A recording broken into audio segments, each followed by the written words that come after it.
Assalamualaikum warahmatullahi wabarakatuh. Salatu wassalamu ala asrifal anbiya wal mursalin wa sayyidina Muhammadin wa ala alihi wasahbihi ajma'in, amma ba'd. Ya, hari ini kita akan menggali terkait dengan ataupun membedah terkait dengan bagaimana sih dinamika negara hukum dalam penegakan hukum. Ya, kita mau bahas tuh apa itu negara hukum, apa itu penegakan hukum. Nah, yang mana tujuannya itu berkeadilan berdasarkan konteks konstitusional. Oke. Oke.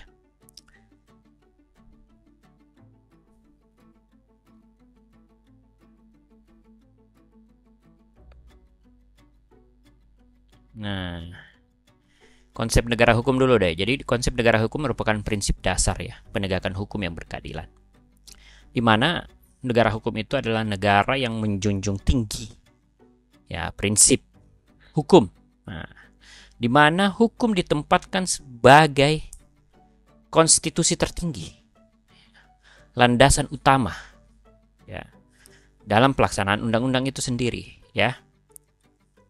Di mana hukum menjamin ya tindakan-tindakan pemerintah dan aparat penegak hukum ya, di mana batas-batas yang sudah ditetapkan oleh konstitusi ya, tidak boleh semena-mena, otoriter. Ya, harus semuanya dirangkum dalam wadah konstitusi apapun yang dilakukan oleh pemerintah. Sehingga penegakan hukum yang berkeadilan itu ya tujuan utamanya melaksanakan konsep bagaimana caranya menghadirkan adil, transparan, proporsional ya, dan tentunya konsisten di dalam kepastian hukumnya. Ya. Jadi konsep negara hukum itu adalah konsep yang dimana penegakan hukum harus dilakukan dengan berkeadilan. Ya. Itu dia. Nah, kita sudah tahu bahwa Pancasila itu filosofis Groslak ya, Weltanschauung ya. Ideologi negara, stand fundamental norm, Staatsscheid, cita ya, Rechtsstaat. Nah, ya. Jadi cita-cita bangsa itu, cita-cita hukum Rechtsstaat tadi ya, dan ideologi negara yaitu Pancasila, Stat Fundamental Norm tadi harus dirangkum di dalam bingkai hukum semuanya. Diatur oleh hukum. Ada nilai-nilai hukum di dalam. Ya, seperti itu. Jadi konsep negara hukum dan penegakan hukum yang berkeadilan itu merupakan konsep yang paling penting di dalam negara yang memiliki cita-cita Pancasila. Ya. Jadi negara di sini, negara hukum itu ataupun penegakan negara hukum yang dimana memastikan setiap individu diperlakukan sama, equality before the law, tanpa adanya perbedaan. Nah, dalam perkembangannya, ya,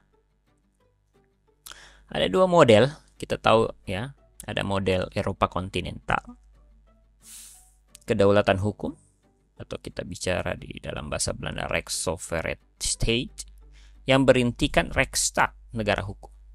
Model Anglo-Saxon yang berdasarkan common law yang berintikan the rule of law. Ya. Nah, kita mau bedah nih. Tujuan terbentuknya negara hukum. Apa sih tujuannya itu? Negara hukum merupakan konsep negara modern ya, yang dimana negara ini ingin menciptakan keadilan dan menjamin penegakan hukum. Ya. Jadi negara hukum ini harus melindungi hak-hak individu, ya, memastikan kekuasaan negara tidak disalahgunakan wewenang itu. Ya.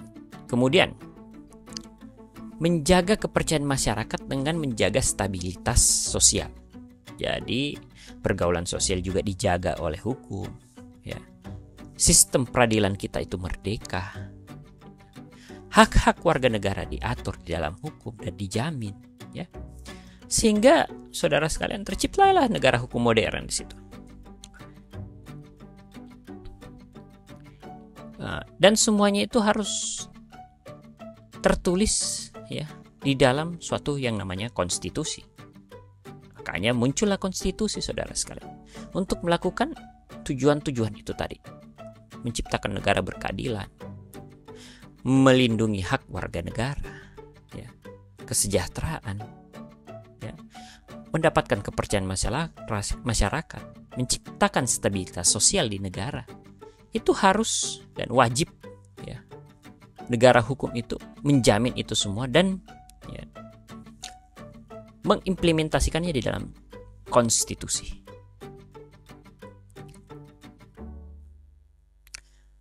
Jadi negara hukum yang berdasarkan kekuasaan hukum itu tadi, ya, menegakkan aturan-aturan konstitusi tadi, yang dimana harus diterapkan secara konsisten dan transparan. Maka satu lagi, asas kepastian hukum, ya, yang dimana memberikan legalitas tertinggi. Ingat, menjalankan aturan hukum, saudara sekalian. Di mana legalitas merupakan nilai inti hak asasi manusia, pengakuan. Nah, Anda kan sering mau diakui, ya. Ya, diakui sebagai warga negara lah. Nullum crimen nulla pone sine lege. Ya. Dalam konteks konstitusional, negara harus menjunjung tinggi nilai-nilai demokrasi. Nah, ya, kita sudah belajar demokrasi, ya. Hak asasi manusia, kebebasan sipil, serta persamaan di depan hukum. Nah, ya. Oleh karena itu, saudara sekalian, penting bagi negara, ya, untuk memastikan bagaimana caranya di dalam peradilan misalnya itu harus adil.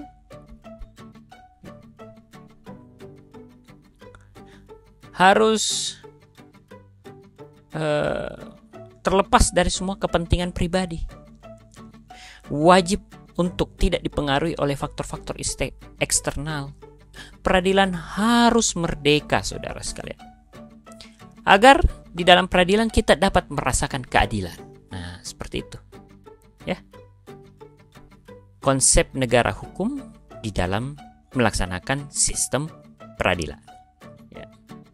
Oke, kita masuk dalam sumber historis penegakan hukum, saudara. Sumber historis penegakan hukum merupakan hasil, ya, dari perjalanan, ya, melibatkan pengaruh-pengaruh transformasi, ya, di mana konteks pembentukannya itu, ya, misalnya contohnya, ya, Napoleon, undang-undang Napoleon, civil law, ya, kemudian diadaptasi oleh Belanda, ya. Dalam ada dua, ya, pertama kitab undang-undang hukum perdata, kitab undang-undang pidana, maupun kitab acaranya, ya. Ada juga kitab hukum dagang. Semuanya merupakan warisan dari pemerintah Belanda dan diterapkan dengan asas konkordansi. Jadi selama masa penjajahan, sistem hukum kolonial diterapkan di Indonesia itu. Jadi hukum Belanda lah yang diterapkan pada saat kolonial. Kemudian periode kemerdekaan 17 Agustus 1945. Pembentukan sistem hukum nasional pun dimulai, saudara sekalian. Mulailah dibuat konstitusi, ya. Mulailah dibuat Pancasila sebagai dasar negara, ideologi negara, ya. Yang dimana ideologi negara itu yang akan menjadi dasar negara, ya, dan dasar negara itu yang akan dikembangkan menjadi suatu sistem hukum nasional yang ada di Indonesia. Ya, seperti itu. Nah, di era reformasi kita tahu bahwa tahun 98 terjadilah perubahan sosial dan politik yang signifikan, ya. Perubahan konstitusi mulai dari tahun 98 sampai tahun 2022 dalam 4 tahap yang merubah cara memilih presiden, masa jabatan presiden, semuanya dirubah di konstitusi. Jadi perubahan ini merupakan betul-betul perubahan yang merubah sistem hukum dan politik yang ada di Indonesia. Reformasi tahun 98 tadi itu merupakan dorongan dalam mewujudkan hukum yang lebih adil, transparan, dan berkeadilan, ya.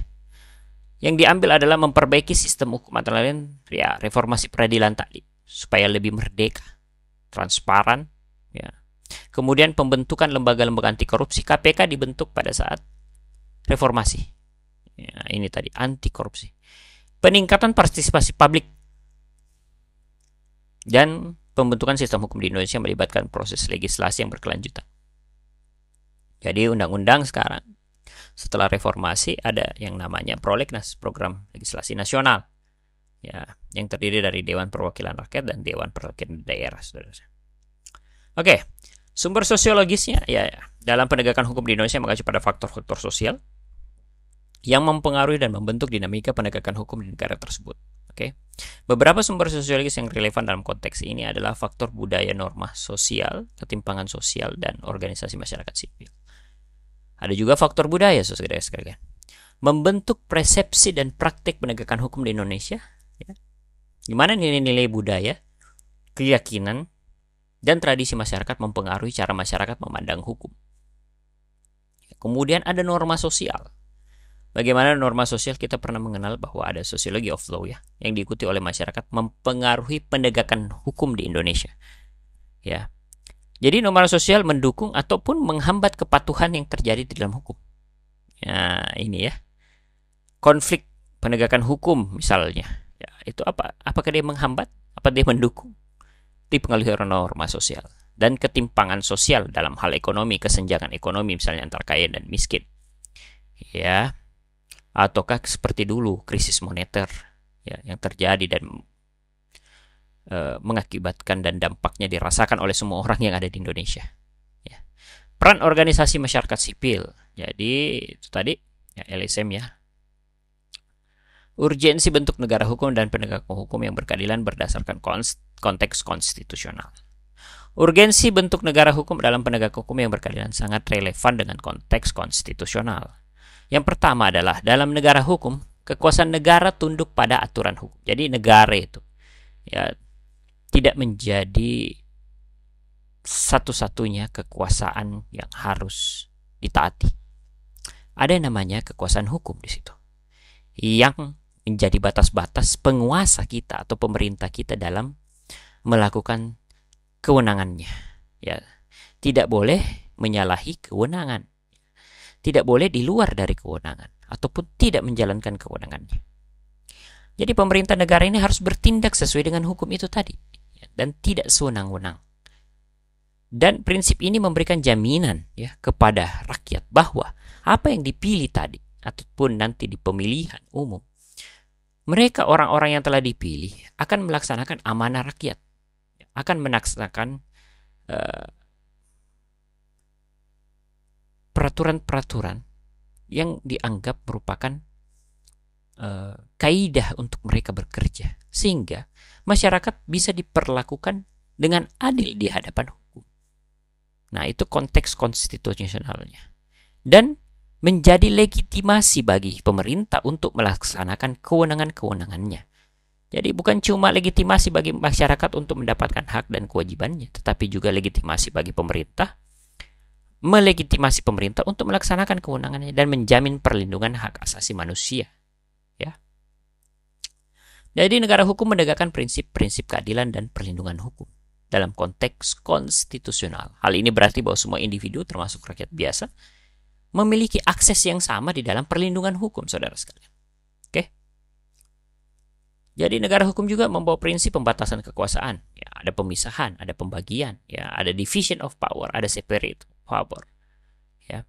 Konstitusi berprinsip sebagai dokumen tertinggi yang mengatur kekuasaan negara. Negara hukum memastikan bahwa negara dibatasi oleh konstitusi sehingga mencegah penyalahgunaan kekuasaan oleh pemerintah. Ya. Nah, itu tadi ya. Jadi Anda nanti baca terkait dengan kesimpulan rangkuman tentang negara hukum dan penegakan hukum yang berkeadilan berdasarkan konteks konstitusional. Ya. Semoga ini bisa bermanfaat untuk Anda semuanya. Silahkan Anda pelajari ya, dan nanti kita diskusi terkait bagaimana caranya penegakan hukum itu bisa mendapatkan nilai-nilai keadilan. Ya. Dan menurut Anda kira-kira apakah konstitusi sudah menjamin hak-hak warga negara dengan baik? Baik, terima kasih atas perhatian dan kerjasamanya. Wabillahi taufiq wal hidayah. Wassalamualaikum warahmatullahi wabarakatuh.